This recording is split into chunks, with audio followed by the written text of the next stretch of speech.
यतिन सुबह सुबह स्टूडियोज में नजर आ रहे हैं जो बताएंगे सारे इंपॉर्टेंट स्टॉक्स इन न्यूज। दरअसल पता नहीं बड़ा मिस्टीरियसली हमेशा की तरह नीरज वाजपेयी वैलेंटाइंस वीक से पहले फिर नदारत है। हाँ, समझ में नहीं आता। वीरू कुछ आइडिया? नहीं गुरु, मतलब ये तो अब इम्तिहान हो गया सच्ची हर वैलेंटाइन डे वीक पे उनकी बात आगे नहीं बढ़ रही, लेकिन वैलेंटाइन वीक से पहले गायब रहते वाजपेयी जी। तो मैं क्विकली बता देता हूं ग्लोब का मूड माहौल है कैसा। एसजीएक्स निफ्टी इंडिकेट कर रहा है, आपकी सीट चमक ही रहा है कि हल्की कमजोरी के साथ भारतीय बाजार कामकाज की शुरुआत करेंगे। वैसे हम तो फिर भी रिलेटिवली स्टेबल, शायद एक फ्लैटिश ओपनिंग करते हुए नजर आए, पर एशिया का मूड ऐसा नहीं है। अक्रॉस एशिया थोड़ा सा पेन आपको ज्यादा नजर आएगा। एशियाई पैक दिखाइए क्विकली स्क्रीन पे। ये देखिए मिला जुला कामकाज, निकेई छोड़ दीजिए, डेवलप्ड मार्केट है, बाकी सारे मार्केट अच्छे खासे दबाव के साथ इस समय कामकाज करते हुए। और उसके पीछे का रीजन अब समझाता हूं।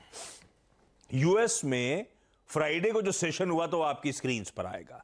तीनों बेंचमार्क्स 1/3 से 1.5% तक का दबाव दिखा रहे थे। 1/3 डाउ दबाव में था और नैस्डैक जिसने बढ़िया आउट परफॉर्म करा था वो पॉकेट फ्राइडे को सबसे ज्यादा वीक, 1.5% से ज्यादा की कमजोरी थी। और ये डाउ जोन्स का इंटरडे चार्ट आपकी स्क्रीन पर। ये डाउ एक समय 126 पॉइंट मजबूत था और बंद हुआ 126-127 पॉइंट नीचे जाके। और ये अचानक जो करेक्टिव मूव आए थे, और ये तीनों बेंचमार्क्स ऐसे ही नजर आएंगे, अचानक प्रेशर माउंट हुआ था। और उसके पीछे वजह है वो जो बहुत सॉलिड यूएस में जॉब्स रिपोर्ट आई और उसके बाद मुनाफा वसूली का दबाव हावी होता हुआ नजर आया। आपको याद होगा फेड ने क्या कहा था जब ये जेरोमी पावेल साहब की लास्ट स्पीच थी कि हम लेबर मार्केट पे अब सबसे पैनी नजर रखेंगे, वो सबसे इंपॉर्टेंट वेरिएबल है जिसको फेड मॉनिटर करेगा। यूएस ने जो जनवरी की जॉब्स रिपोर्ट रखी है, दरअसल साल 2023 का बहुत तगड़ा आगाज हुआ है जॉब्स रिपोर्ट के लिहाज से, बहुत स्ट्रांग नोट पे। पेरोल जो है जनवरी के महीने में 5,17,000 ऐड हुए, बड़े। एस्टिमेट पता आपको क्या थे? 1,87,000 के। दिसंबर का आंकड़ा था 2,60,000 का, डबलिंग हो गई है। 5,17,000 जॉब्स ऐड हुए। ये किसी ने एंटिसिपेट नहीं करा था, इसलिए मैंने कहा 2023 का जॉब्स रिपोर्ट के लिहाज से आगाज बहुत स्ट्रांग हुआ है। अनएम्प्लॉयमेंट रेट यूएस में 3.4%, एस्टिमेटेड था 3.6%। और जो 3.4% का अनएम्प्लॉयमेंट रेट है 1969 के बाद लोएस्ट जॉबलेस लेवल्स है। इस तरह का स्ट्रांग डेटा यूएस ने पेश करा है और इसके इंटरनल्स भी इक्वली मजबूत है। एवरेज आर्ली अर्निंग्स जो है 0.3% और बढ़ गई। वेजेस बढ़ रहे हैं, स्ट्रांग जॉब क्रिएशन हो रहे हैं। और इस तरह की स्ट्रांग जॉब रिपोर्ट के बाद एक आंकड़ा रखता हूं आपकी स्क्रीन पे, तब और अब की प्लेट दिखा दीजिएगा। जब बहुत स्ट्रांग जॉब्स रिपोर्ट आई तो डर लगा कि फेड का एग्रेसिव स्टैंस जस का तस बना रहेगा क्योंकि वो लेबर मार्केट पर नजर रख रहे हैं। इसकी प्लेट फ्लिप करिएगा, बाकी एसेट क्लासेस पे दिखाना चाहता हूं। तो आप देखिए कैसे डॉलर इंडेक्स इंच अप करके, हॉकिशनेस की पूरी तस्वीर आपकी स्क्रीन पर। 101.7 वाला डॉलर इंडेक्स 103 के बियॉन्ड चला गया। कच्चा तेल नरम पड़ गया क्योंकि इकोनॉमी स्लो डाउन का इंडिकेशन देने लगेंगी अगर फेड एग्रेसिव होगा तो। $2, $2.5 क्रूड करेक्ट कर गया। हॉकिशनेस के चलते सोना करेक्ट कर गया।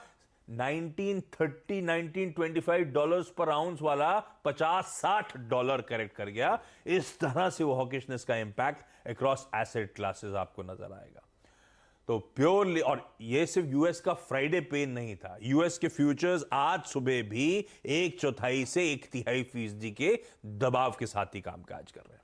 तो ये जो डिफरेंशियल आ गया है वो आपकी स्क्रीन पे प्रोड्यूसर साहब ने बढ़िया तरीके से लिख दिया है। हमने फ्यूचर्स कहां छोड़े थे, फ्यूचर्स कहां खड़े हुए हैं, और वही डिफरेंशियल जो है पूरा एशिया डाइजेस्ट कर रहा है।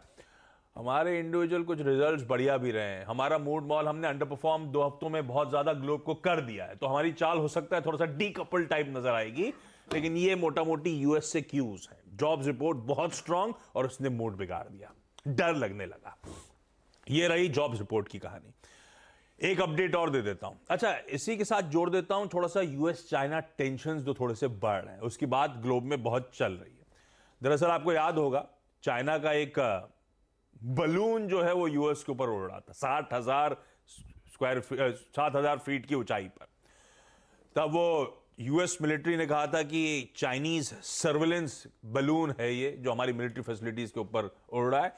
चाइना का कहना था कि नहीं, हमारी तो एक वेदर इक्विपमेंट्स वाली शिप है जिसका बेसिक इंटेंशन था साइंटिफिक रिसर्च का। पर यूएस उड़ा नहीं पा रहा था इसको क्योंकि जान माल का या डैमेजेस होते नीचे, इसीलिए उड़ा नहीं पा रहा था। फाइनली कल अपडेट आया, वो बलून उड़ा दिया गया है।